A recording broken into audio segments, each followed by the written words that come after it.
Bien, muy buenas tardes, chicos. Hoy vamos a ver el tema de losas mercuradas en una dirección. Así como la clase anterior, igual le voy a pedir al compañero que nos hizo el favor de grabar la anterior clase, que también la pueda grabar y la pueda compartir si es posible hoy mismo. De todas formas, yo igual les voy a mandar los ejercicios de losa que hemos hecho también hoy en la noche. Bien,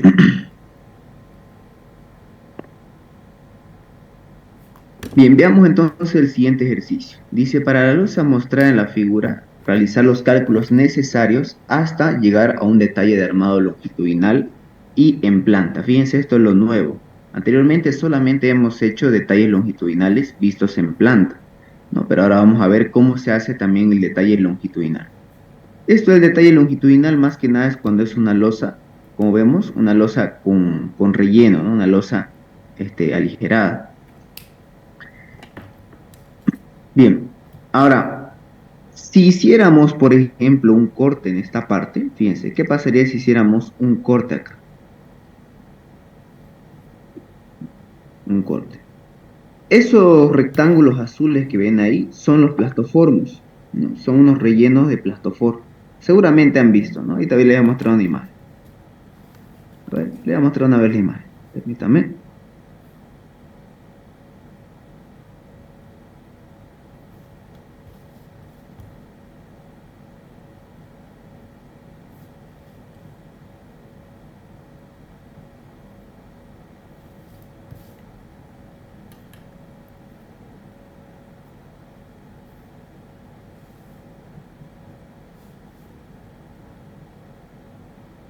Bien, fíjense, por ejemplo, acá, ¿no?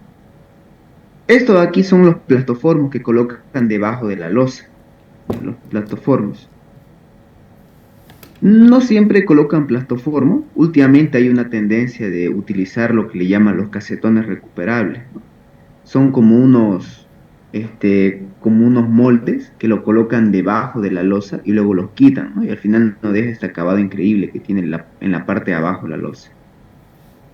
Bien. Entonces, fíjense, lo que veríamos sería esto de acá, ¿no? Esto es lo que estamos viendo en nuestro esquema. Vemos una parte de la losa y debajo aquí hay unos espacios vacíos. Ahí es donde colocamos los plastoformos. Entonces, volviendo al esquema,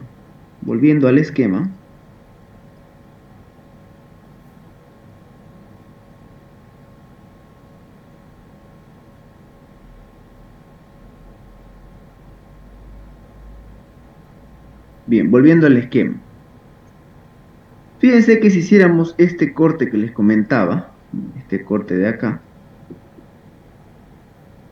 un corte acá,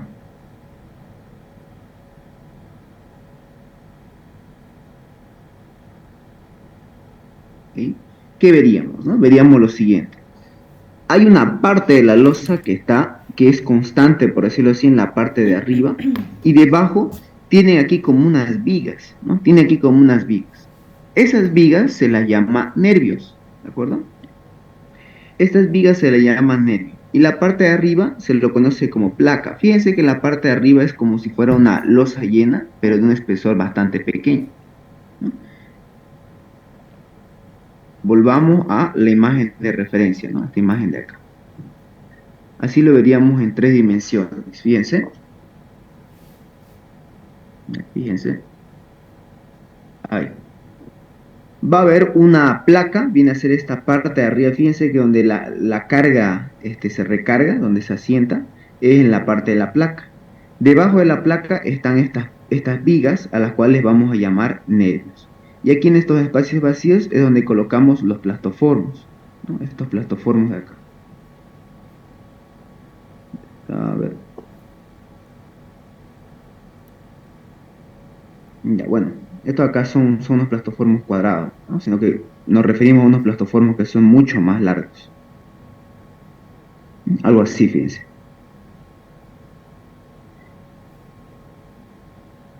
Bien, entonces fijémonos en lo siguiente. Fijémonos en lo siguiente.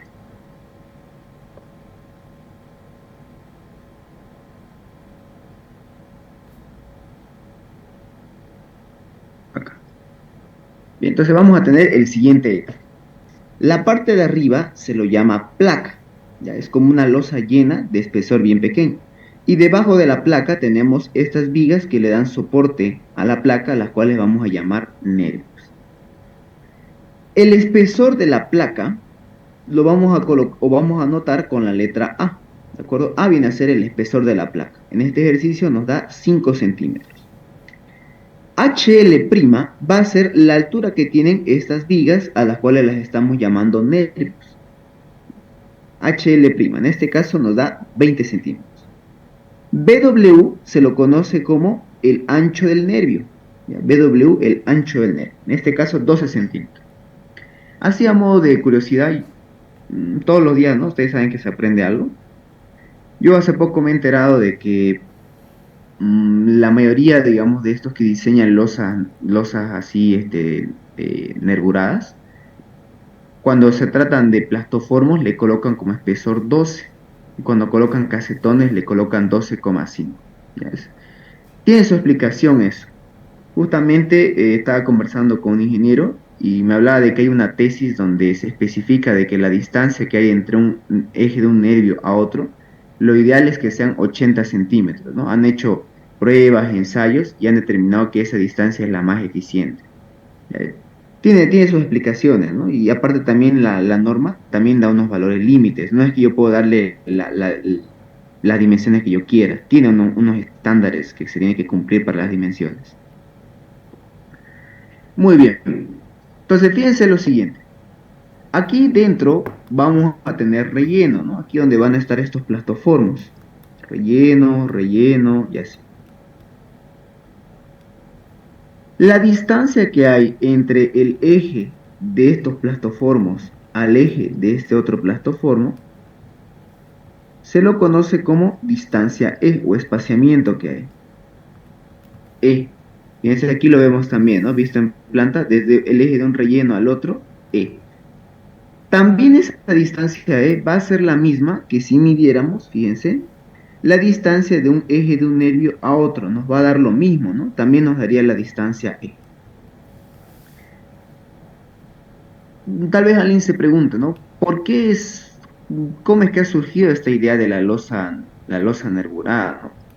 Porque pareciera de que uno se va a complicar más la cosa, ¿no?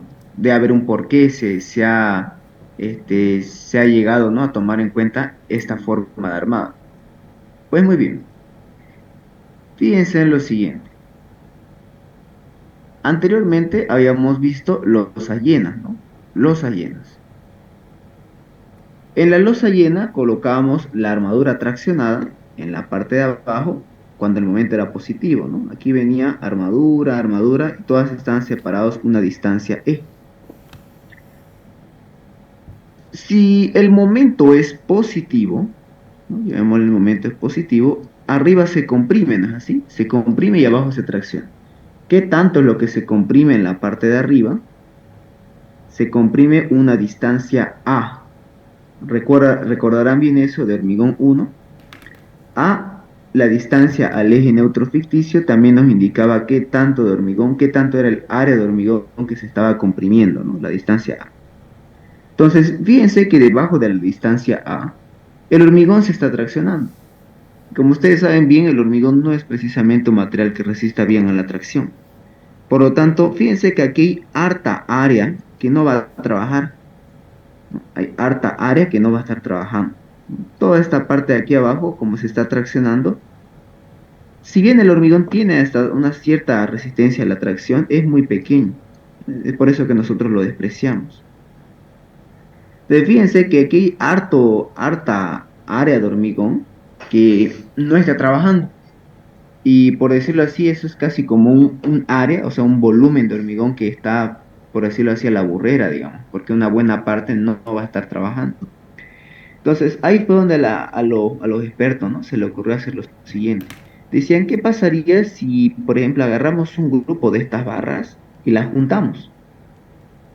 ¿No? Fíjense, esto es muy interesante. Aquí dijeron lo siguiente. ¿Qué pasaría si juntamos un grupo de estas barras? Por ejemplo, supónganse que voy a juntar estas tres de acá, estas tres de aquí. Entonces voy a juntarlas y vamos a tener algo así. Ahí, ahí. Igual lo mismo estas otras tres de acá. Las voy a juntar más allá. Ahí. Entonces decían, si el hormigón se está comprimiendo en la parte de arriba, entonces es lógico dejar una buena cantidad de área de hormigón arriba, porque como el hormigón se comprime y el hormigón trabaja bien a la compresión, entonces es prudente dejar una buena parte aquí arriba de hormigón, ¿no? Dejarlo de esta forma, ya que el hormigón, fíjense, se comprime y mientras más área tengamos, pues mejor, ¿no? Para la resistencia a compresión del hormigón.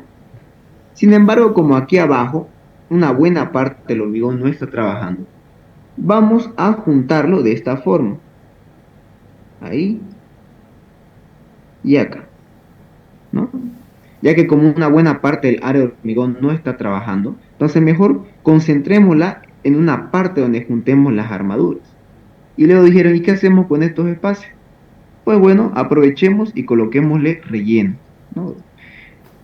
Coloquémosle un material cuyo peso sea tan poco, o sea, queremos un material que rellene harto volumen, pero que no me influya bastante, o sea, que no me incremente el peso de esta losa. Anteriormente utilizaban unos ladrillos, bien, unos ladrillos, pero hoy en día sabemos bien que utilizan plastoformo, ¿no? Plastoformo o utilizan unos moldes para luego quitarlos. El punto es que esta parte de aquí, esta parte de acá, solamente va a ser un relleno, ¿no? Y ahora, como pueden ver, del área, aquí teníamos una gran parte del hormigón que no estaba trabajando. Ahora lo hemos concentrado y solamente es una parte nomás de hormigón que no va a estar trabajando. No va a estar trabajando. Ya no va a ser harto volumen que estamos desperdiciando. Ustedes saben bien que al final eso es plata, pues, ¿no? Muy bien, entonces, fíjense, al colocar estos plastoformos, ya, estos plastoformos, lo suelen vaciar junto todo este elemento, o sea, lo vacían la placa y el nervio monolíticamente, o sea, los dos al mismo tiempo. No es que vacían, no es que primero crean los nervios y luego encima la placa, no, todo al mismo tiempo. Es por eso que aquí colocan unos moldes o unos plastoformas para rellenar estos espacios y luego vacían y nos queda esta forma, ¿no? Esta forma de acá. Entonces, como se vacía monolíticamente, o sea, se vacían los dos materiales al mismo tiempo, estos dos elementos trabajan simultáneamente. O sea, trabaja tanto el nervio como la placa juntos. Los dos van a trabajar como si fueran un mismo elemento. Entonces, vamos a analizar un solo nervio. Pero como este nervio ha sido vaciado monolíticamente con la placa, vamos a tener en cuenta una parte de la placa que está trabajando junto al nervio. Es por eso que cuando analicemos un nervio, fíjense, cuando analicemos un nervio, no solo hay que tomar en cuenta el nervio en sí, sino que además se toma en cuenta la placa que está por encima de una parte de la placa. ¿Cuánto exactamente? ¿Cuánto de la placa? Bueno, hay unos valores límites, o sea, tampoco es que voy a tomarlo todo lo que se me dé la gana, pero generalmente suele ser el mismo espaciamiento que hay entre eje y eje de nervio. Es decir, la sección resistente que vamos a tener va a ser la siguiente, fíjense. Va a ser una sección como si fuera una viga tipo T, ¿de acuerdo? Una viga tipo T. Una viga tipo T que tiene un ancho en la parte de arriba de ¿cuánto? De ancho E, ¿no? Este ancho E, el espaciamiento. Y abajo un ancho BW12. Si el espesor de la placa vale 5 y la altura del nervio vale 20, la suma de los dos nos va a dar la altura total de la losa, el HL. Entonces, fíjense, esta será nuestra sección resistente. ¿Ya? O sea, realmente vamos a diseñar un nervio junto a una parte de la placa que está encima de este. ¿Ya? Esa es la gran diferencia que hay entre una losa llena. Acuérdense que en la losa llena lo que hacíamos que era agarrar una franja de ancho unitario, ¿no? Cuando hablábamos de losa llena a una dirección, una franja de ancho unitario. Franja de ancho unitario. Acá en losa nervurada no vamos a agarrar una franja de ancho unitario, sino que vamos a agarrar una franja de ancho E. ¿no? De ancho E. O sea, qué tanto lo que está agarrando un nervio, ¿no? Así, debido a esta superficie que tiene la placa, ¿no? Esa es la gran diferencia que hay entre una losa llena de una nervurada. No se toma un ancho de influencias de 1 metro, sino que se toma un ancho de influencia de ancho E. ¿Qué más? Nos ha dado de dato el hormigón que vamos a utilizar, va a ser un hormigón H21. La tensión de fluencia es la acero, un acero con una tensión de fluencia de 4200 y la carga viva de servicio, ¿no? La carga viva de uso. Vemos que en este caso son 400 kilos por metro cuadrado, no es poca cosa. Muy bien, incluso, ¿no? Así les comento, uno muchas veces se puede dar cuenta viendo el tipo de carga que tiene. ¿Para qué va a servir esta losa?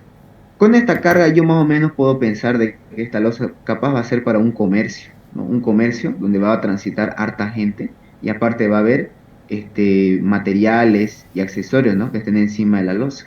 Entonces va a ser una carga considerable.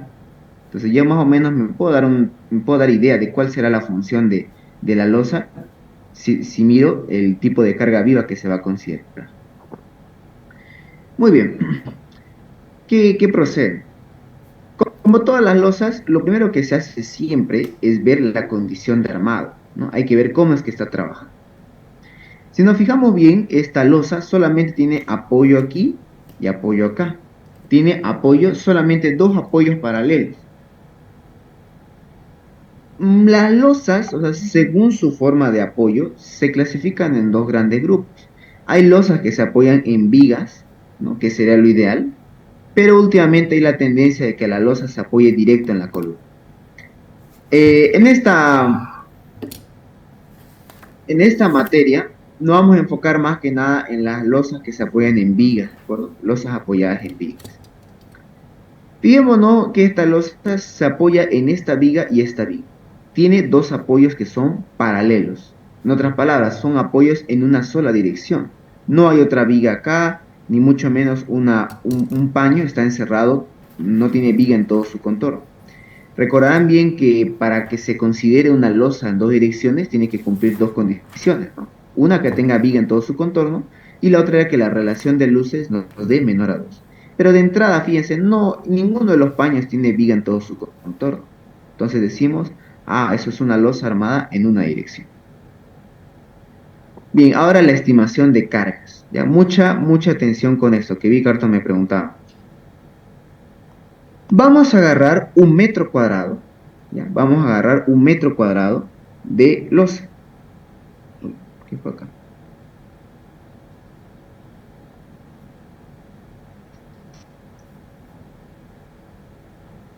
Ahora sí.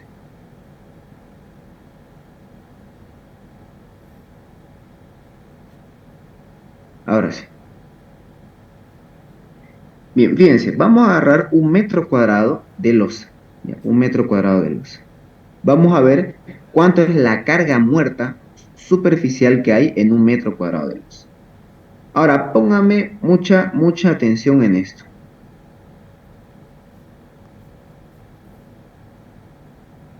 Fíjense, esta superficie en planta lo vemos así, ¿no? Como un cuadrado de 1 metro cuadrado de superficie.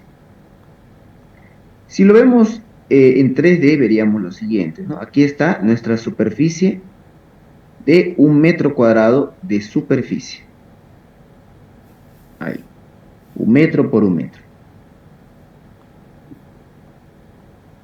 Ahora, cuando analizábamos losas llenas, hemos demostrado, ¿no es así?, que 1 metro cuadrado de losa no solamente es losa en sí misma, sino que también está acompañado de otros elementos. Pregunta, ¿no? Este metro cuadrado de acá, cuando lo veamos visto en planta, ¿qué es lo primero que vamos a ver? ¿Qué es lo primero que veríamos? Fíjense, vamos a ir desde arriba hacia abajo. ¿Qué es lo primero que veríamos acá? ¿Qué elemento veríamos? El piso y el contrapiso. Correcto, ¿no? El piso y luego el contrapiso. Muy bien. Entonces, aquí va a quedar un piso. Lo primero que veremos será el piso.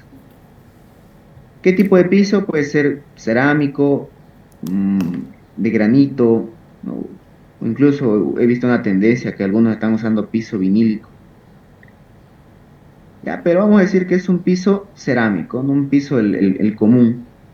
un piso cerámico. Ahora, bueno, debajo del piso realmente lo que hay es el cemento cola, ¿no? Hay un pequeño espesorcito de cemento cola acá, ¿no? O sea, cómo es que fijan, digamos, este piso? Es que colocan un cemento cola, que no es más que pues un pegamento para que se pueda unir bien el piso con el elemento que está debajo. Bien, esto acá sería el piso. El piso.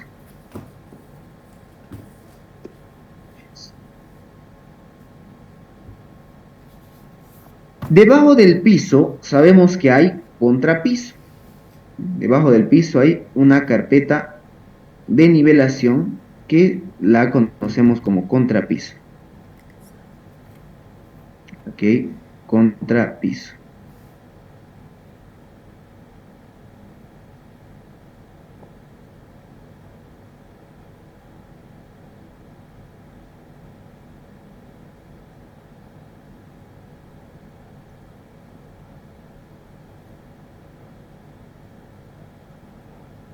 Contrapiso.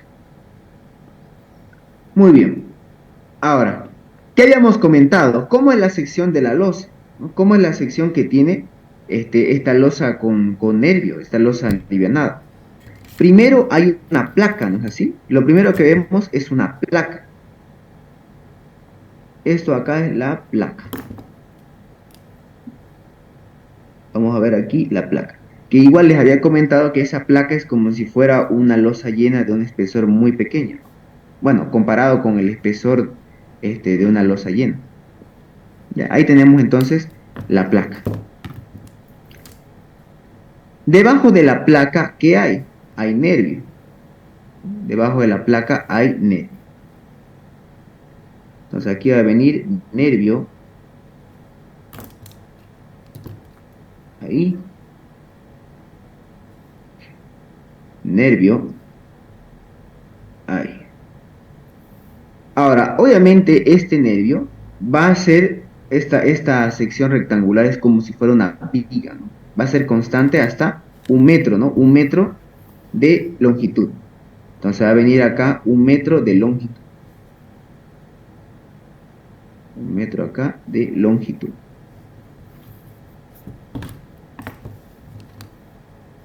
Bien, esos serían los nervios. Eso es lo que estamos viendo en 1 metro cuadrado de losa nervurada, en una dirección, ¿no? Nervio, nervio.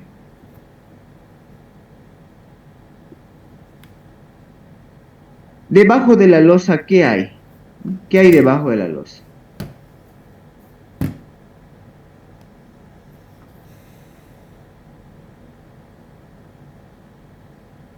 ¿Qué hay debajo de una losa?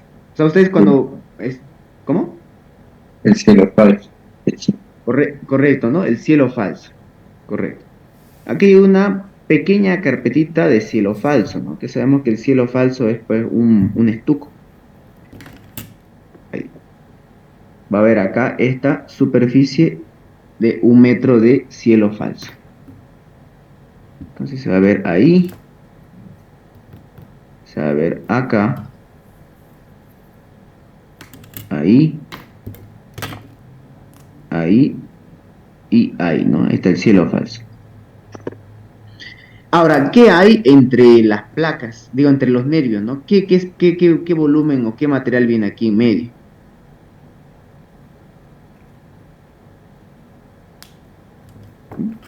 ¿Qué hay entre nervio y nervio? ¿Qué hay acá en este espacio? El plastoformo, ¿no? Correcto, el plastoformo. Bien, sin embargo, el plastoformo, si bien es un material, su peso comparado con el del hormigón, el del estuco o este cielo falso, van a ver que es insignificante. Es por eso que no se toma en cuenta acá al volumen del plataforma, porque casi nada, digamos, su peso específico, ¿cuánto es de un plataforma? Entre 10 a 40 kilos por metro cúbico, ¿no? O sea, realmente es insignificante comparado contra los 2.500 del hormigón armado y los 2.200 del hormigón pobre. O sea, realmente es una monstruosidad la diferencia. Muy bien, entonces como el peso del plastoformo es muy pequeño, no se lo toma en cuenta. Entonces, fíjense, vamos a analizar cuánto sería el peso de carga, o sea, cuánto sería el peso por metro cuadrado de losa nervurada. Bien, entonces pongan mucha atención acá. El peso de la placa, peso propio de la placa, peso propio de la placa. Como el peso propio de la placa es como si fuera una losa llena, sabemos bien cómo convertir el peso de una losa llena a, convertir el peso de una losa llena a una carga superficial, ¿no ve? Simplemente es multiplicar el peso específico del hormigón armado por el espesor de la losa llena. En este caso estamos hablando de la placa. Entonces, el peso específico del hormigón armado por el espesor de la placa. Recordar, el espesor de la placa lo hemos denotado con la letra A. Entonces va a ser peso específico del hormigón armado por la letra A. Ahora, aquí viene lo interesante. ¿Cómo podemos cuantificar, ¿no?, el peso por metro cuadrado de los nervios? Fíjense que aquí va a ser la cosa. Peso por metro cuadrado de nervio. De los nervios. Bien. Ahora, mucha atención en esto, ¿no? ¿Cómo es que se calcula esto? Bien, primero calculemos cuánto sería el peso de un solo nervio. Ustedes saben bien que todo volumen, todo material, tiene un peso, ¿no es así? Esto acá vamos a llamarlo el peso de un solo nervio. El nervio sabemos que va a tener tanto hormigón como acero. Entonces va a ser peso específico del hormigón armado, no el peso de un nervio, peso específico del hormigón armado por las dimensiones del nervio. ¿Cuáles son las dimensiones del nervio? BW, ancho del nervio, y HL', la altura del nervio. Por, ¿cuánto sería la longitud que tiene este nervio en un metro cuadrado de superficie? Va a ser 1 metro, ¿no es así? Entonces aquí va a ser las dimensiones, el volumen de un nervio. Sería BW por HL' por 1 metro. Eso nos está dando el peso de un solo nervio. Ahora, ¿cómo podríamos calcular la cantidad de nervios que hay en un metro cuadrado? Esto de la cantidad de nervios también lo han visto ustedes en dirección de obra. ¿No? Fíjense, ¿cómo podríamos saber cuántos nervios hay en un ancho de 1 metro? Sabiendo que la separación que hay entre nervio y nervio es la distancia E, ¿no ven? Es la distancia E. Fíjense, esta fórmula igual la han visto ustedes en dirección de obras. El número de nervios es igual a 1 metro, quiero saber cuántos nervios hay en un ancho de 1 metro, dividido entre la separación entre nervio y nervio, a la cual hemos llamado E. Entonces, fíjense, si multiplicamos el peso de un nervio por la cantidad de nervios que hay en un metro cuadrado, ¿qué vamos a obtener? Obtendríamos el peso de todos los nervios, ¿no?, que hay en un metro cuadrado de superficie. Entonces vamos a llamarlo peso de todos los nervios ahora. Será el peso específico, pero sería el peso de un solo nervio, el peso de un solo nervio, al cual hemos calculado que valía peso específico del hormigón armado por BW por HL por 1 metro. Por el número de nervios que hay en un ancho de 1 metro, es decir, 1 metro sobre E. Esto de acá nos daría cuánto es la cantidad de, bueno, cuánto sería el peso de todos los nervios que tendríamos en un ancho, en una superficie de 1 metro cuadrado, ¿no? En 1 metro cuadrado, el peso de todos los nervios que se encuentran acá sería dado por esta fórmula. Ojo, ese peso es una fuerza, ¿no? Pero aquí queremos, ¿qué cosa? Una carga superficial. Es por eso que vamos a dividir lo siguiente, fíjense. La carga superficial, o sea, el peso de todos los nervios concentrados en 1 metro cuadrado de superficie, sería igual a ¿qué cosa? Al peso de todos los nervios dividido una superficie de 1 metro cuadrado.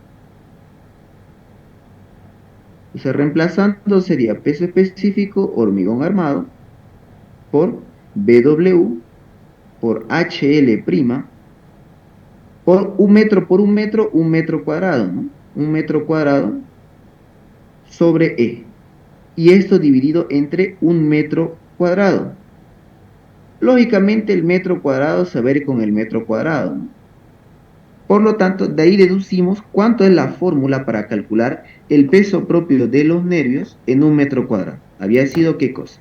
Peso específico del hormigón armado por ancho del nervio BW por altura del nervio HL' por 1 dividido el espaciamiento E. Esa es la fórmula para calcular cuánto es el peso que hay por metro cuadrado debido a los nervios, ¿no? El peso superficial de los nervios. Ojo que esto solo funciona para losas nervuradas, o sea, cuando tenemos nervios en una sola dirección. Ya si tuviéramos nervios aquí, digamos, otro nervio acá, ¿no? Unos nervios transversales, ya es otro el cuento, es otra la forma. Bien, ¿qué más? Ahí ya tenemos el peso de la placa y de los nervios. Ahora, piso y contrapiso, ¿qué hacíamos ahí? Lo tomábamos todo como si fuera un mismo material, ¿no? De hormigón pobre y lo asumíamos como un espesor de 5 centímetros. Por lo tanto, peso propio de piso más contrapiso sería igual a peso específico del hormigón pobre o hormigón simple por ese espesor que estamos adoptando, que son 5 centímetros. El peso del cielo falso. ¿Se puede calcular? Se puede. De hecho, en clase no es así, lo hemos calculado así de esta forma, ¿no? Con peso específico por una distancia. Sin embargo, la mayoría de los calculistas directamente adoptan como peso propio el cielo falso 30 kilos por metro cuadrado. Por metro cuadrado. Entonces, fíjense, ahí que tenemos los pesos propios, ¿no? Superficiales de todos los elementos que hay en un metro cuadrado de losa. Nuevamente, tal vez le indica, ¿y qué pasa con los plastoformos? Su peso en plastoformo es insignificante comparado con estos. Por eso es que no se lo toma en cuenta. Bien, si se corta la sesión, ya saben, volvemos.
Bien, continuemos. ¿Me hace recuerdo, por favor, a la 1:30? En teoría está ahí es la hora oficial de clase. Muy bien, entonces, ¿qué habíamos deducido? Hemos deducido cuáles son las fórmulas para calcular el peso por metro cuadrado de losa nervurada. Entonces, vamos a tener peso de la placa, ya hemos dicho, peso específico del hormigón armado por el espesor de la placa, 5 centímetros, en metro 0,05. Del nervio, o de los nervios, mejor dicho. El peso propio de los nervios va a ser peso específico por el ancho de la placa, BW, el ancho del nervio, BW, por la altura del nervio, 20 centímetros, o sea, 0,2 metros, por 1 sobre el espaciamiento que hay entre nervio y nervio. Sabemos que el espaciamiento entre nervio y nervio,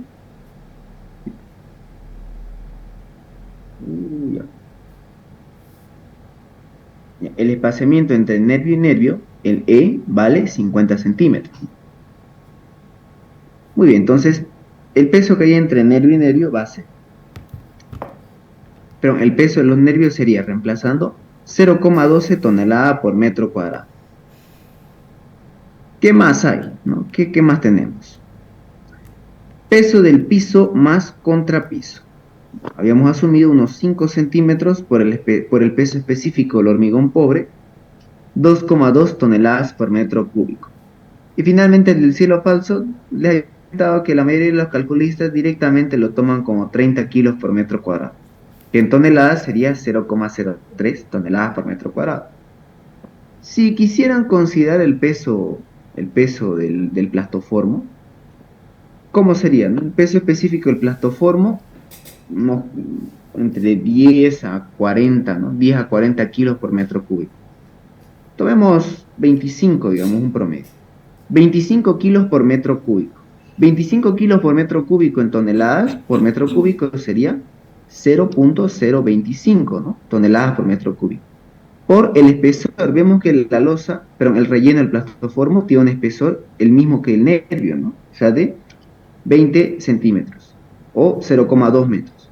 Al multiplicar eso me sale 0.005. O sea, como ven es casi nada el peso de los nervios, o sea, realmente es insignificante. Insignificante. Entonces, ese peso, y eso que todavía hay que ajustar ese número, ¿no? Ese 0.05 hay que ajustarlo por la cantidad de plastoformos que hay en un metro cuadrado de superficie, porque no todo esto acá es plastoformo, ¿no? Pero como ven, todavía se va a hacer más pequeño todavía. Entonces, realmente el peso de los plastoformos es nada, pues, ¿no? Comparado con los otros. Por eso que no se lo tome en cuenta. Bien, entonces sumando nos va a dar cuánto había sido la carga por metro cuadrado de losa nervurada. Realmente disminuye bastante comparándolo con el de la losa llena, ¿no? No por nada también se lo conoce como losas alivianadas, losas alivianadas. Bien, la carga viva que teníamos de dato era 400 kilos por metro cuadrado. En tonelada por metro cuadrado sería 0,4 toneladas por metro cuadrado. Bien, ahora, les había comentado, cuando uno diseña una losa nervurada, a diferencia de la losa llena, el ancho de influencia que se toma ya no es un metro, sino un ancho E, la distancia que hay entre un eje de un relleno al otro. Fíjense que al hacer esto, ¿no? Al hacer esto, este sería nuestro ancho de influencia. Las cargas que hemos calculado, el G' y P', son cargas superficiales. Por lo tanto, esas cargas superficiales, para volverlas unas cargas lineales, no se olviden que cuando se dio un elemento de losa a una dirección, realmente no lo analizamos como una losa, ¿no? Sino que lo simplificamos y lo analizamos como una viga. En losa llena analizamos como una viga de ancho unitario, ¿no? Acá en losa nervurada lo vemos como una viga de ancho E, ¿no? Ancho E. Entonces, multiplicando las cargas superficiales, la muerta y la viva, por el espesor de 0,5 metros, ¿no? Fíjense, la carga muerta superficial por el ancho de influencia de 0,5 metros, nos da entonces una carga muerta real de 0,193 toneladas por metro, ¿no? Una carga lineal. Y la P también lo mismo, la carga viva de servicio, la carga viva superficial por el ancho de influencia E. Eso nos da 0,2 toneladas por metro lineal. Entonces, fíjense, si lo vamos a tomar así, vamos a ver lo siguiente, ¿no? Veríamos como una viga que tiene un voladizo a la izquierda y un tramo a la derecha. Estas vigas de acá serían de soporte, ¿no? Serían nuestros apoyos. O sea, aquí va a haber un apoyo a 3 metros y otro apoyo a 8 metros. ¿Cómo va a ser la sección de esta viga? O sea, vamos a analizar esta losa nervurada, vamos a calcular sus armaduras como si fuera una viga de ancho E. Pero esa viga, ¿cómo va a ser su sección? ¿No? ¿Cómo sería la sección resistente que va a tener esta viga? Muy bien, entonces fíjense, ¿cómo sería la sección? Esto lo hemos tocado al inicio, ¿no? La sección resistente va a ser como una sección tipo T, ¿no? Que está tomando en cuenta el nervio y la ayuda que le da la plaquita que está en la parte de arriba. Entonces, la sección para esta viga que vamos a analizar sería una sección para una viga de esta forma, ¿no?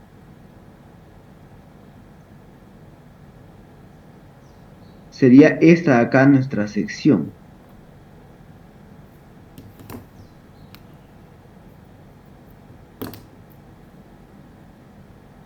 Ahí.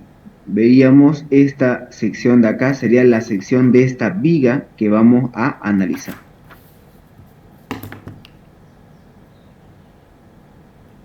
Esto de acá, ¿no? Esta sería la sección de esta viga que vamos a analizar. Ahora, si vamos a diseñar un elemento de hormigón armado, saben bien que no se toman las cargas reales para el diseño, sino de que se toman las cargas mayoradas. Sabemos que para la carga muerta se mayora un factor de 1,2 y para la viva 1,6. Eso nos da entonces las cargas últimas o cargas de diseño. Mayoramos las cargas de servicio o cargas reales por sus respectivos factores de mayoración. Entonces la carga muerta última será de 0,232 y la viva última 0,32 toneladas por metro lineal. Ahora, en este paso, con esto ya podríamos empezar a hacer los estados de carga, ¿no? Podríamos empezar a ver las situaciones más desfavorables para esta viga. Sin embargo, en este paso yo siempre les recomiendo que aprovechen para calcular la altura útil. ¿Por qué? ¿Ya? Bueno, con la altura útil vamos a conocer lo que es la distancia de corte. No se olviden que el cortante que uno analiza no es el cortante que está en los apoyos, sino una distancia desde el apoyo. Eso lo recordarán viendo hormigón. Ahora, vamos a aprovechar y vamos a calcular lo que sería la altura útil.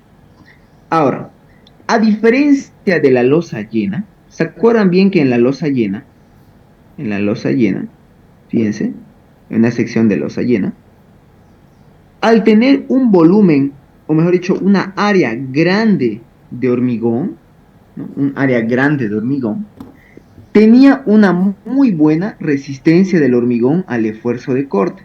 Es por eso que en las losas llenas, en la mayoría de los casos no necesitan estribos, porque el hormigón por sí solo, su capacidad para resistir el esfuerzo de corte es grandísima, porque el área de la sección es bastante grande. Ahora, en losa nervurada, la sección resistente sabemos bien que va a ser una sección tipo T, pero fíjense que la diferencia de las áreas es muy notoria, ¿no? Claramente la losa llena va a tener un área mucho mayor que la nervurada. ¿En qué repercute esto que tenga menor cantidad de área en nuestra sección resistente?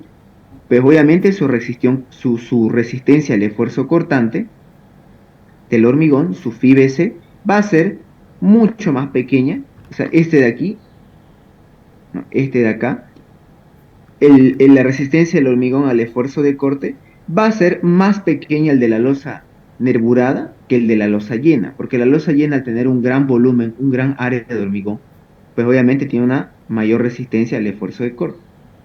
Entonces, como la resistencia al cortante de esta sección va a ser poca, van a ver que es casi seguro que esto va a necesitar estribo. Está cantado eso. Va a tener aquí seguramente un estribo el nervio. Ahí. ¿Qué más? Tomando en cuenta ese estribo, calculemos cuánto sería la altura útil de las armaduras que le vamos a colocar al nervio. ¿Ya? ¿Cuánto sería la altura útil de las armaduras que va a tener el nervio? Fíjense, ¿cuánto va a ser eso? ¿Ya? ¿Cuánto va a ser eso? Sabemos que desde aquí hasta acá hay HL, ¿no? Que es la altura total de la losa. HL. ¿Cuánto de recubrimiento le damos a las losas? ¿Se acuerdan? ¿Cuánto es el recubrimiento para losas? El recubrimiento libre. 2. 2 centímetros, correcto, 2 centímetros. El estribo. Igual aquí les hago un pequeño spoiler. Van a ver que los estribos que se colocan en losas nervuradas es casi seguro que es un estribo FIDE 6. Eso es igual, así como yo tengo la certeza que va a tener esto estribo, igual es casi seguro que su estribo va a ser un estribo FIDE 6. Es casi seguro esto. Ya van a ver por qué, porque tampoco el esfuerzo de corte que tiene el nervio tampoco es mucho, es poquito. Entonces, para obtener la altura útil, ¿no? La altura útil de, suponiendo, claro, que el momento sea positivo, ¿no? La altura útil de va a ser lo siguiente, va a ser D es igual a HL, espesor de la losa, menos el recubrimiento libre, ¿no? En losas 2 centímetros, menos el diámetro del estribo, menos el diámetro de la barra que yo más o menos creo que va a ser acá, ¿no? La mitad. Ahora, ¿qué diámetro de barra va a venir acá? Igual les comenté esto, creo, hace 2 clases, creo que fue cuando vimos losas llenas en una dirección. Les comenté que las barras que se colocan en losas generalmente están entre un FIDE 8, un FIDE 10 y un FIDE 12. Siempre suele estar en ese rango. Salvo, claro, que fue una carga gigantesca y ahí ya, digamos, sea justificable usar unas barras FIDE 16. Pero generalmente está entre el FIDE 8 de 10 y el de 12. Ojo que la norma, el mínimo diámetro que me permite colocar en losa es un phi de 8. O sea, no puedo colocar un phi de 6. Entonces, entre un phi de 8, un phi de 10 y un phi de 12, tomaré pues el promedio, ¿no? Si sé que suele estar en ese rango, tomaremos un phi de 10. Por lo tanto, yo más o menos creo que esta barra que va a venir acá, yo creo que va a ser un phi de 10. Bien, entonces, ¿cuánto va a ser? Aquí fíjense, aquí estoy anotando, ¿no? Yo creo que va a ser un phi de 10 y el diámetro del estribo un phi de 6. Entonces, podemos calcular. D sería el HL, la altura de nuestra losa era 25 centímetros, ¿no? 25 centímetros. Recubrimiento libre para losa, 2 centímetros. El diámetro del estribo, un phi de 6, 6 milímetros en centímetros, 0,6. Y menos la mitad del diámetro de la barra que yo creo que voy a colocar. 10 milímetros en centímetro, 1, ¿no? Todo esto me da como altura útil 21,9 centímetros. Bueno, esa va a ser nuestra altura útil que estamos estimando. Ahora, les había dicho que en este paso yo les recomiendo que, aparte, bueno, yo les recomiendo que calculen la altura útil más que nada para esto. Ustedes saben bien de hormigón 1 que el esfuerzo cortante, el que más nos preocupa, a ver, más o menos para esta carga, ¿cómo va a venir su esfuerzo de corte? ¿No? Va a bajar, va a subir, va a bajar y va a subir. El cortante que a nosotros nos preocupa, el cortante crítico, no es el cortante que se encuentra en los apoyos, sino es un cortante que se encuentra a una distancia de corte a ambos lados del apoyo. Un dB, un dB. Este es el cortante que nos preocupa. Esos son los cortantes críticos. No es el cortante que está en el apoyo. ¿Por qué es eso? Pues muy bien, fíjense en esto. Supóngase que aquí estamos viendo la losa, ¿ya? Esto sería la losa. Debajo de la losa está la viga, ¿no? Que le da su apoyo. Si en caso esta losa llegase a fallar por esfuerzo de corte, ¿cómo va a fallar acá? Aquí en las esquinas se va a fisurar, ¿no es así? Fíjense, aquí estas esquinas se van a fisurar a aproximadamente 45 grados. No sabemos que esta fisura suele estar entre 30 a 60 grados. Un promedio 45, ¿no? 45 grados. Entonces, fíjense, esto de acá, el cortante en esta parte, ese es el cortante que a nosotros nos preocupa. O sea, si el esfuerzo de corte, ¿ya? Si el esfuerzo de corte viniera de esta forma, aquí en el apoyo sube,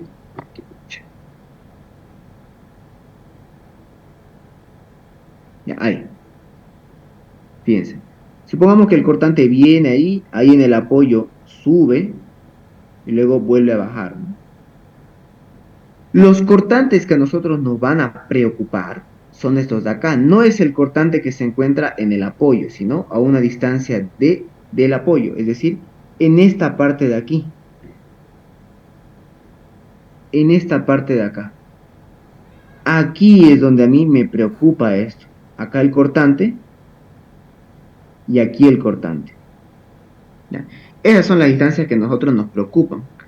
Es por eso que vamos a calcular la distancia que hay desde el apoyo hasta el cortante crítico. Fíjense, ¿cómo sería eso? Vemos que el apoyo que tiene la losa es una viga, ¿no? Esta viga de 25 de base y 70 de altura. Entonces, la distancia del apoyo hasta el cortante crítico sería la mitad que tiene este apoyo, ¿no? La mitad de la base del apoyo, la mitad de la base de esta viga, más una altura útil de a partir de la cara externa del apoyo. Entonces, el ancho de la base de la viga lo tenemos, 25 centímetros, y la altura útil lo acabamos de calcular. Por lo tanto, el sumar esto más esto nos va a dar la distancia de corte, es decir, a esta distancia queremos saber los esfuerzos cortantes. Sumando eso nos sale 34,4 centímetros o en metros 0,344 metros. Muy bien, entonces ya tenemos ahí los esfuerzos de corte, hemos hallado la distancia de corte dB. Ahora sí, recién pasamos a analizar los esfuerzos, los estados de carga. Para este elemento, esta viga simplemente apoyada con un voladizo, ¿cuántos estados de carga tendría? 2.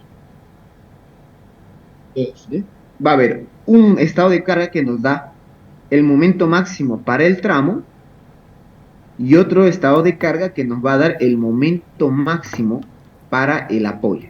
Correcto. Entonces veamos.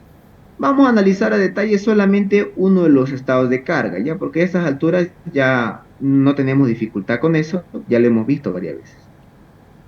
Bien, entonces veamos. Queremos hallar el momento máximo para el tramo. Entonces, ¿qué tiene que haber ahí?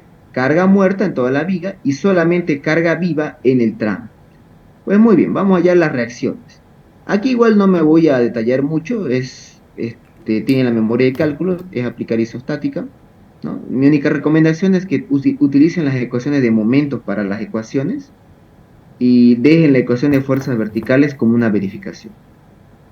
Entonces, esto va a ser sumatoria de momentos en el punto C sería B sub B por 8, un momento horario positivo, menos, fíjense, la carga muerta 0,232 por 11 la longitud nos va a dar su resultante, ¿no?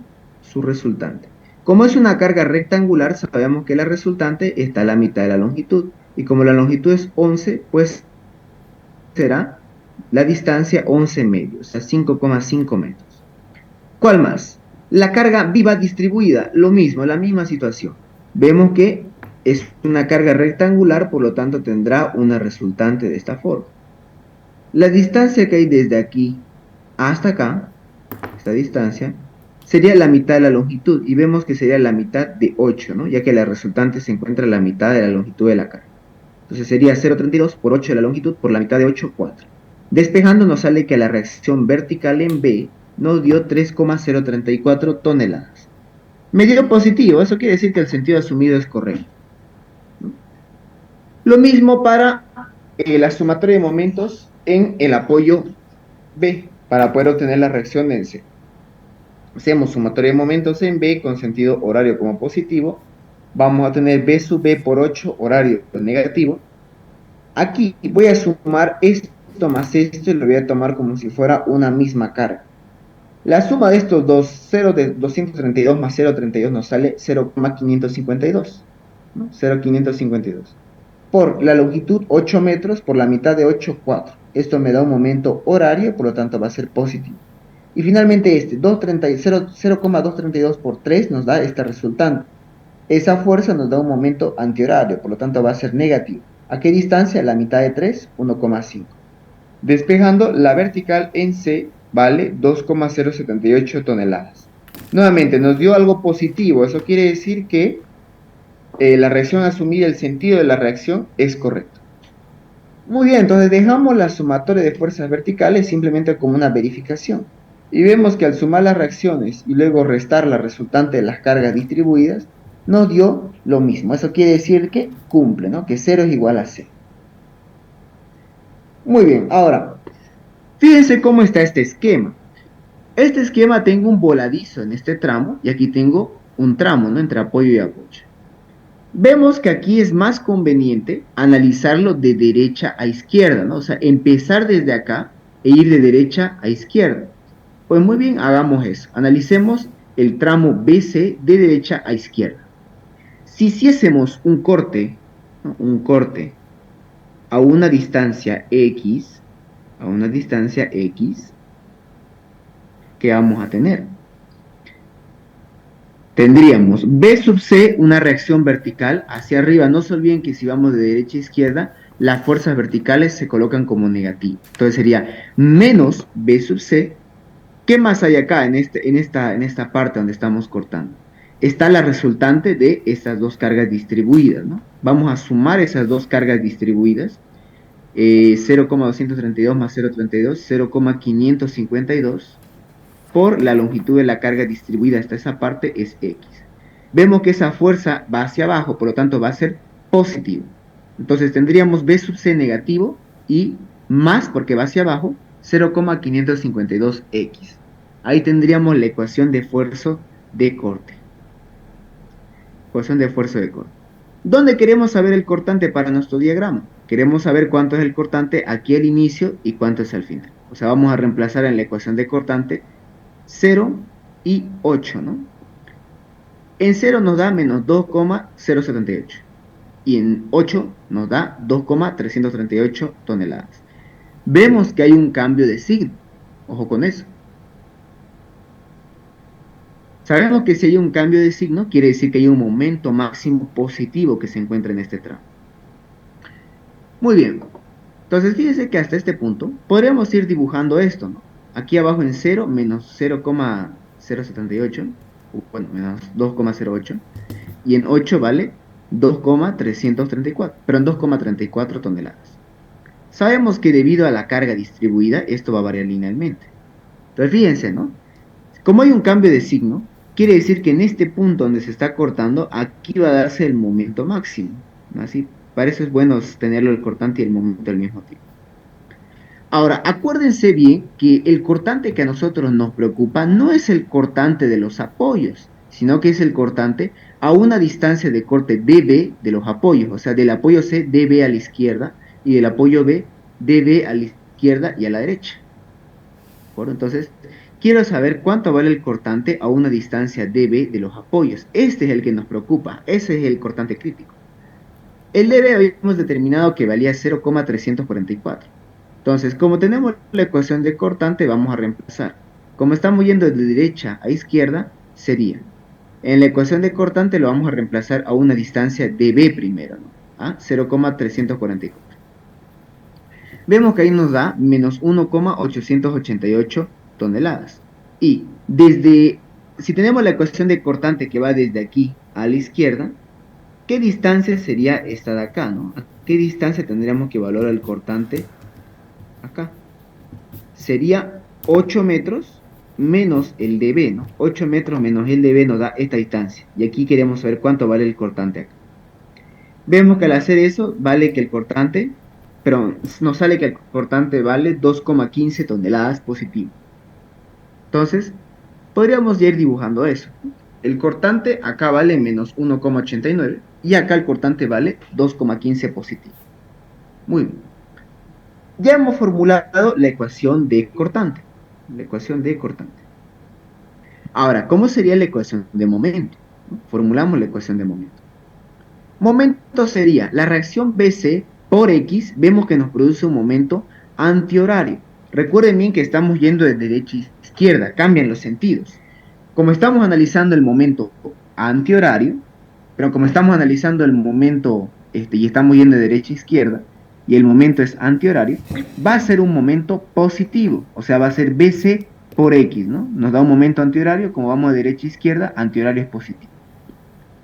Y esta fuerza de acá, el 0,552. Como la carga es rectangular, la distancia aquí sería X medio. Entonces sería la resultante, o sea, esta fuerza, 0,552 por X medio. Eso me produce un momento horario respecto de este punto. Como estamos yendo de derecha a izquierda, el horario sería negativo. Por lo tanto, sería menos 0,552 por X medio. O lo mismo que decir, menos 0,552 por X al cuadrado sobre 2. ¿No? Y aquí esta fuerza nos da el momento antihorario que es positivo cuando vamos de derecha a izquierda. Muy bien, ya listo, ya hemos formulado nuestra ecuación de momento, ¿no? Fíjense que no es necesario analizar tramo por tramo, hacerle un dibujito a cada tramo, no, directo podemos analizarlo. Bien, entonces el momento, quiero saber cuánto vale el momento al inicio y al final del tramo BC. Lógicamente al inicio va a valer 0, ¿no? Fíjense, al reemplazar 0, 0 acá, todo se cancela. Al reemplazar aquí en 8, ¿no? En el otro extremo, nos sale menos 1,04 toneladas por metro. Listo. Podríamos ir dibujando eso, ¿no? Podríamos ir dibujando el menos 1,04 toneladas por metro. Ahora, como hemos determinado acá, como el cortante ha cambiado de signo, quiere decir que en este punto hay un momento máximo. Muy bien, ¿cómo se calcula eso? Bien, como sabemos, el cortante es la derivada de la ecuación de momento. Entonces, donde la derivada del momento se haga 0, es decir, donde el cortante se hace 0, ¿no? Lo igualamos y despejamos x. Esta distancia x, el 3 que estamos acá, ¿no? Estamos en la ecuación de cortante, lo igualamos a 0 y despejamos x. Esa distancia x vendría a ser cuánto hay de aquí hasta acá, ¿no? Esto acá sería el x que acabamos de calcular. Muy bien. Entonces, en este punto sabemos bien de isostática 2 que en ese punto se va a dar el momento máximo, ¿no? Aquí estaría, había que reemplazar en la ecuación de momento esta distancia. Al hacer eso nos da un momento máximo de 3,91 toneladas por metro. Uy, 3,91, a ver, permítame un rato. 2,078 por 3,764 menos 0,552 sobre 2 por 3,764 al cuadrado.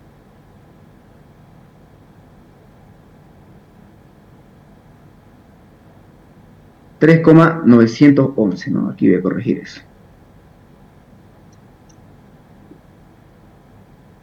3,91.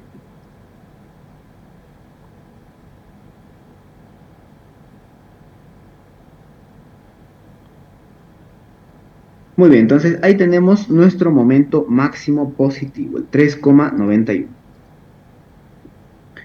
Muy bien, entonces tenemos ya cuánto vale la ecuación de momento acá y cuánto vale la ecuación de momento acá. Por lo tanto, podemos sin ningún problema colocarle aquí el diagrama de momento, la curvatura del diagrama de momento. Muy bien, sabemos bien que el horario es positivo, pero sabemos bien que cuando es abajo es positivo y cuando está hacia arriba es negativo. Bien, sin embargo, fíjense que aún nos falta ver la ecuación de cortante para este tramo, el AB. Aquí sería sencillo obtener esta ecuación de acá del cortante, fíjense, yendo de izquierda a derecha, solamente ahí está acá. Si vamos a ir de izquierda a derecha, aquí nos va a dar una resultante para esta carga distribuida, ¿no es así? La resultante de esa carga distribuida sería la carga 0,232 por X. Muy bien, entonces esa fuerza vemos que va hacia abajo, por lo tanto nos va a dar un cortante de menos 0,232X. Reemplazando al inicio 0 se hace 0 y al final a 3 metros nos sale menos 0,696. O sea, en dos decimales menos 0,7 toneladas. Nuevamente, el cortante que nosotros queremos saber, el crítico, es a una distancia de B. ¿De acuerdo? Una distancia de B. Entonces, vamos a reemplazar aquí en la ecuación de cortante a una distancia de 3 metros menos de B. Y eso nos sale menos 0,616 toneladas. Ah, este es el cortante crítico. Entonces, como ven, tenemos los momentos y los cortantes críticos, ¿no? Así para nuestro análisis de este estado de carga. Bien, el otro estado lo vamos a hacer directo, ¿no? El mismo procedimiento, solamente que para hallar el momento máximo del apoyo tiene que estar todo con carga muerta y todo con carga viva. Obtenemos los siguientes esfuerzos, acá. Bien, obtenemos los siguientes esfuerzos. Ahora, una vez que tenemos el diagrama de momento y el diagrama de cortante de todos los estados de carga, al combinarlos vamos a obtener ¿qué cosa? Fíjense, tenemos nuestros esfuerzos cortantes. Voy a combinar. Primero voy a colocar el diagrama de cortante que hemos tenido del estado 1, ¿no? Del momento máximo de tramo. Luego colocaré el cortante máximo que nos dio del segundo estado de carga. Ahora, para no saturarlo mucho este gráfico, fíjense, solamente voy a colocar los valores más grandes. Fíjense, a ver, este estado me dio como cortante, aquí abajo, fíjense, menos 1,66 y menos 1,47. En el otro me dio menos 0,70, menos 0,62. Entonces directamente aquí en el diagrama de envolventes colocaré solamente los valores más grandes. Menos 1,66, menos 1,66 y menos 1,47. Del otro lado lo mismo, ¿no? Fíjense, en todos los lados lo mismo. En el segundo estado de carga nos dio menos 1,9 y en el primero menos 2,08. Obviamente colocaremos los más grandes para no llenarlo de puro número este diagrama de acá, este diagrama de envolventes. Perfecto, entonces ya tenemos ahí nuestro diagrama de cortantes del diagrama de envolventes. Lo mismo hacemos para los valores del momento, lo mismo. Colocaremos el diagrama de momento del primer estado de carga y luego del segundo. Lo mismo voy a colocar solamente los valores más grandes, solamente los valores máximos que nos han dado. No vamos a colocarlos todos porque si no vamos a saturarlo el gráfico. Bien, podemos apreciar lo siguiente de acá, ¿no? Fíjense, podemos apreciar que el cortante más grande que tenemos de todos estos, cortante más grande, viene a ser 2,33, ¿no? Ojo que solamente tomamos a los cortantes críticos, esos son los que nos preocupan, los críticos. ¿Bueno? los cortantes críticos. Muy bien, ya tenemos los cortantes críticos, el más grande será 233. Una vez que tenemos los estados de carga, pasamos al siguiente paso que es diseño a esfuerzo de corte. A diferencia de la losa llena, que realmente en la losa llena no diseñábamos cortante, ¿no? Sino que lo que hacíamos era verificar si el hormigón por sí solo era capaz de resistir. Aquí en la losa nervular les adelanto que no suele pasar eso. El hormigón por sí solo no puede resistirlo porque su área, su sección es bien pequeña, ¿no? Esto lo habíamos comentado, ¿no? Esto lo comentamos acá.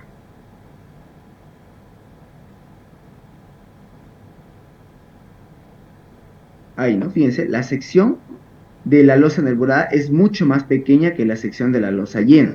Es por eso que aquí la resistencia del hormigón al cortante es mucho menor que la resistencia del hormigón al cortante de la losa llena. Muy bien, ¿cómo se calcula la resistencia del hormigón al esfuerzo de corte? Veamos. Es con la siguiente fórmula. Esta fórmula igual la han visto en hormigón 1. Esto de acá obtenemos cuánto es la resistencia del hormigón al esfuerzo de corte. Phi 0,53 por Fc', por la raíz cuadrada de Fc', perdón, por BW por altura útil. Muy bien, entonces de esta forma vamos a ver cuánto es lo que el hormigón por sí solo resiste al esfuerzo de corte. La altura útil la habíamos calculado anteriormente y nos dio 21,9 centímetros. El BW es un dato, sabemos cuánto es el ancho del nervio. El factor phi en cortante sabemos que vale 0,75. Entonces, reemplazando 0,75 por 0,53 por la raíz cuadrada de el Fc' 210 por el BW 12 por la altura útil 21,9, nos va a dar entonces acá, ¿no?, que el hormigón por sí solo es capaz de aguantar hasta 1513,81 kilos o en toneladas 1,51 3 toneladas. Verificación. ¿En qué consistía la verificación? Que la resistencia del hormigón tiene que ser sí o sí mayor o igual al cortante máximo. Si no se cumple, entonces hay que colocar este. Entonces, fíjense, el hormigón por sí solo puede aguantar hasta unos 51 toneladas, mientras que el cortante más grande que tenemos ahí es de 233. Claramente el hormigón no puede aguantar por sí solo, ¿no? Entonces, ¿qué pasa acá? Como el hormigón no puede resistir solo al esfuerzo de corte, hay que colocarle estribos. Bien, lo que sigue, voy a explicarlo bien, el tema del cálculo de estribos, y le voy a explicar qué es lo que se hace. Para que no se nos corte, por favor, lo voy a ahorita apagar la sesión y volvemos a entrar al mismo enlace, ¿de acuerdo?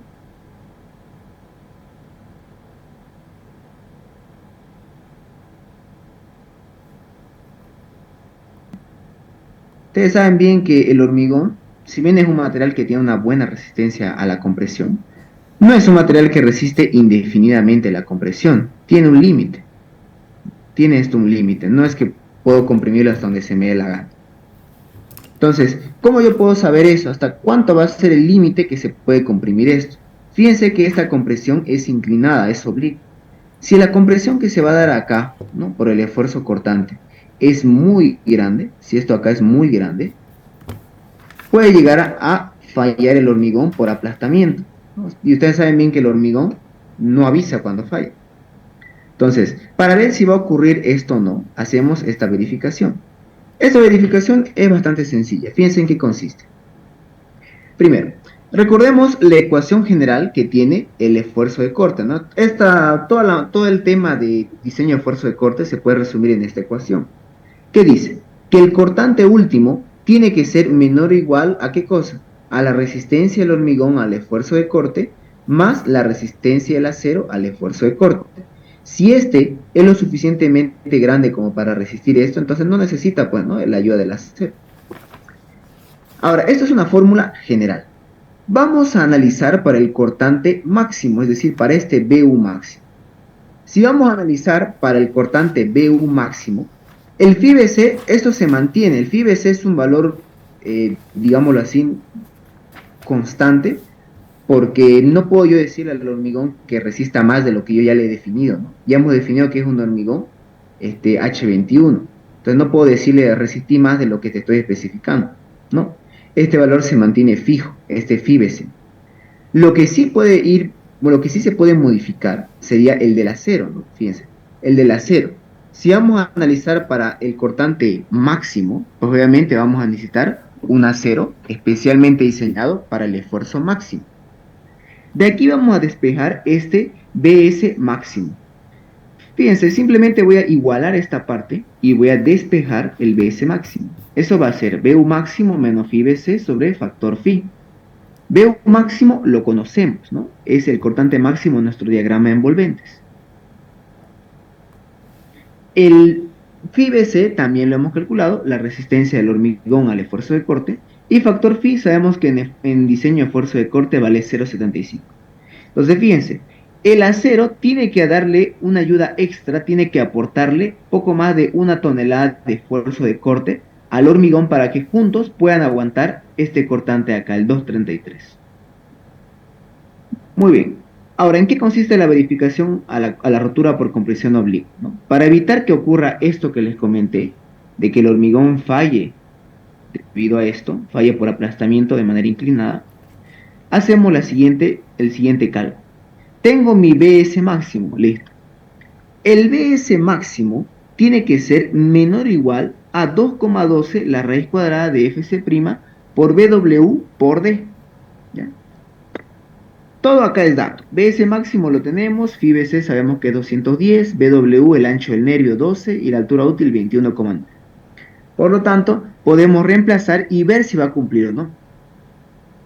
Vemos que al reemplazar todo esto, nos sale que para que falle esto por compresión oblicua, el BS máximo ha de ser mayor que 8073,67 kilogramos fuerza, o lo mismo que decir 8,074 toneladas. Entonces, como este BS máximo es mayor pero es menor que este de aquí, estamos cumpliendo con la verificación a la rotura por compresión oblicua. Por lo tanto, estamos seguros de que al colocar estribo no va a haber falla por compresión oblicua. No va a haber este problema acá, no va a fallar el hormigón de esta forma. Tenemos la certeza de que no va a ocurrir esto. Muy bien. Listo, entonces ya tenemos la certeza. Ahora, fíjense, la forma de calcular el estribo es la siguiente. Es bien sencilla, es súper sencilla. Hay que ver cuántos son los cortantes críticos. Tenemos acá un cortante crítico de 1,47, 2,33 y 1,89. Hay que ver de esos cortantes si son mayores o no al cortante, pero a la resistencia del hormigón al esfuerzo de corte. Por ejemplo, este 1,47 es menor. Teóricamente, entonces no necesita estribo esta parte, porque el hormigón por sí solo lo puede aguantar. Pero el 2,33 y el 1,89, es otra historia. Estos dos son mayores que lo que puede aguantar por sí solo el hormigón. Entonces, fíjense en qué consiste. Vamos a colocar directamente cuando sea menor, ¿no?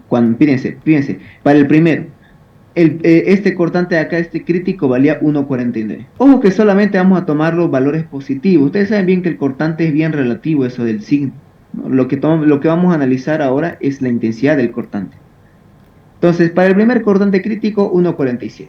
Vemos que es menor que la resistencia del hormigón al esfuerzo de corte, ¿no? La resistencia del hormigón al esfuerzo de corte vemos que es capaz de aguantar hasta unos 51 toneladas. Entonces, teóricamente, aquí no necesita estribo. El segundo, este sí, este es mayor que lo que aguanta el hormigón por sí solo. Entonces, aquí sí necesita estribo. ¿Cuánto vamos a optar? Phi de 6 cada 25.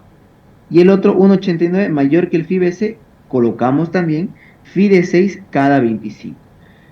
Yo recuerdo que bueno, el semestre pasado, cuando un compañero que me preguntaba, ¿no? ¿Y por qué estamos colocando phi de 6 cada 25, ¿no? Como que no le entraba a la cabeza el hecho de colocar esto. Pues muy bien, toda duda que tengan, ya saben, no hay ningún problema, lo pueden hacer y lo explicamos, ¿no? ¿Por qué es que se coloca phi de 6 cada 25? Muy bien, vamos a ver acá, fíjense, voy a analizar, o mejor dicho, voy a diseñar el estribo específicamente para esta de acá, que es el cortante más grande, al 233. Acuérdense bien cómo era diseño a esfuerzo de corte. ¿Cómo era diseño a esfuerzo de corte? Era de esta forma, ¿no? Decía. decía lo siguiente. Vamos a diseñar el estribo para, primero dijimos, para ese cortante el más grande. Vamos a ver cuánto sería el estribo específicamente que hay que colocarle al cortante máximo. Mi máximo valía 233 toneladas. Pues muy bien, recordemos bien cómo era el procedimiento de hormigón 1 para diseñar estribo. Decía lo siguiente. Para diseñar estribo primero tengo que calcular BS. BS es el aporte, la resistencia cortante del acero que necesito. Esto es igual a ¿qué cosa? A BU menos phi BC dividido factor phi. Esta fórmula ya está phi. Reemplazando sería el BU 233. El hormigón por sí solo es capaz de aguantar ¿hasta cuánto? Hasta 1,503. Eso fue lo que determinamos cuando calculamos el phi BC. Y el factor phi, el factor de seguridad para cortantes, sabemos que es 0,75. Por lo tanto, al hacer este cálculo, vamos a ver que necesitamos sí o sí como BS, como aporte del estribo para resistir este cortante, necesitamos 1,089 toneladas. Necesitamos este extra de cortante que nos va a dar el acero. Muy bien, 1,089 toneladas en kilos sería 1089, ¿no es así? 1089 kilogramos fuerza. Bien, entonces calculemos el estribo. ¿Cómo se calculaba estribo? ¿No? ¿Cómo calculábamos estribos en hormigón 1? Hacíamos lo siguiente. Hay que ir probando para diferentes diámetros. El diámetro mínimo, para que se considere esto una barra de acero, sabemos bien que el diámetro mínimo es una barra phi de 6. Entonces, la fórmula dice, necesito tener este esfuerzo de cortante que me va a dar el acero. La fórmula decía, separación es igual, ¿no? La separación que va a tener los estribos es igual a área de corte por Fy, la tensión de fluencia, por, ¿qué cosa? La altura útil dividido, acá, dividido entre el BS, ¿no? El BS que necesitamos. Muy bien. Área de corte. ¿Qué venía a ser el área de corte? ¿Qué era el área de corte? Pues muy bien. Si voy a colocar un estribo simple, área de corte venía a ser cuántas veces se cortaba la sección. Cuando es un estribo simple se corta solamente 2 veces, ¿no? Esto, si han llevado con el ingeniero Quilla, a esto le llamaban el número de patas de ese, el número de patas.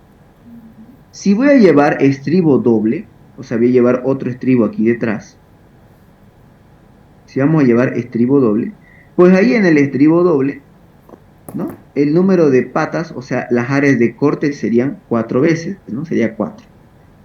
Pero vamos a ver con el estribo simple. O sea, esto que estamos cortando va a ser un área de corte y aquí otra área de corte. Como estamos colocando para un estribo phi de 6, sabemos bien que el área de un diámetro, el área nominal de una barra phi de 6, como son dos áreas de corte, sería lo siguiente, ¿no?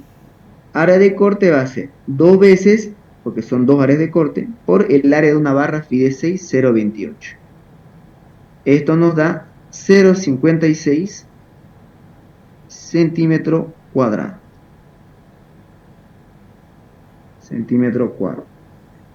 Muy bien. 0,56 será aquí. 0,56 el área de corte, centímetro cuadrado. El FY no me acuerdo, creo que era 4200. No me acuerdo. Ya, supongamos 4200. Kilos sobre centímetro cuadrado. Por la altura útil, nuestra altura útil era 21,9 centímetros. Es así me acuerdo. Dividido entre el BS, el aporte del cortante que nos tiene que dar el acero, ¿no? Y eso lo hemos calculado aquí arriba, 1089 kilogramos. 1089 kilogramos. Entonces vemos que se simplifican ¿qué cosa? Kilo con kilo, centímetro cuadrado con centímetro cuadrado, y nos va a quedar como unidad centímetro, que es la separación que tienen que haber entre estribo phi de 20. A ver, haciendo ese cálculo nos da 0,56 por 4.200 por 21,9 sobre 1.089. Nos da una separación de 47,3 centímetros. ¿No? 47,3 centímetros si vamos a colocar estribo phi de 6. Ahora, si voy a colocar un estribo más grande, es un estribo de un diámetro de una barra más grande, pues obviamente la separación me va a dar más grande, ¿no? Ustedes recuerdan bien eso, hormigón 1, a más grande el diámetro del estribo, mayor la separación entre estribo y estribo. Sin embargo, la norma tiene un límite, no es que puedo colocar yo estribos en losas como a mí se me dé la gana, tiene un límite. Y ese límite es 25 centímetros, ya para las losas nerburadas, 25 centímetros. Entonces, fíjense, si voy a colocar un estribo phi de 6, tendré que colocarlo cada 47,3. Pero estoy siendo restringido por este límite. Es decir, la separación ya no va a ser así cada 47, sino que para cumplir con la separación límite tendría que colocar como estribos ¿cuánto? Estribos phi de 6 separados cada 25 centímetros. Y mucho ojo que he analizado el cortante más grande, ¿no? El cortante mayor. Aquí, porque había otros cortantes críticos, ¿no? De 1,89. Este no necesitaba estribo, pero este sí. Si el cortante, el BU es más pequeño, fíjense, si este es más pequeño, aquí este va a ser un valor más pequeño, y aquí este va a ser una separación más grande, ¿no? O sea que para este cortante de acá todavía, seguro que si le calculo como esto, me va a dar una separación más grande todavía que el 47,3. Y al final también voy a terminar utilizando como separación límite 25 centímetros. Por lo tanto, fíjense que para el cortante directamente va a terminar siendo como estribo el mínimo. ¿Y cuánto es el límite? ¿Cuánto es el mínimo? ¿Cuánto es el mínimo? El mínimo diámetro que hay de barra para que sea considerado barra es un phi de 6. Y la separación límite, o sea, lo máximo, digamos, que se puede separar es 25 centímetros. O sea, estamos llevando al límite. Entonces, va a ser directamente, fíjense, directamente, en vez de hacer todo ese cálculo que hemos hecho directo, ustedes van a decir si es menor, directo, pero si es mayor, directo, colocamos estribo phi de 6 cada 25, directo. Muy bien, hasta ahí tendríamos el diseño a esfuerzo de corte.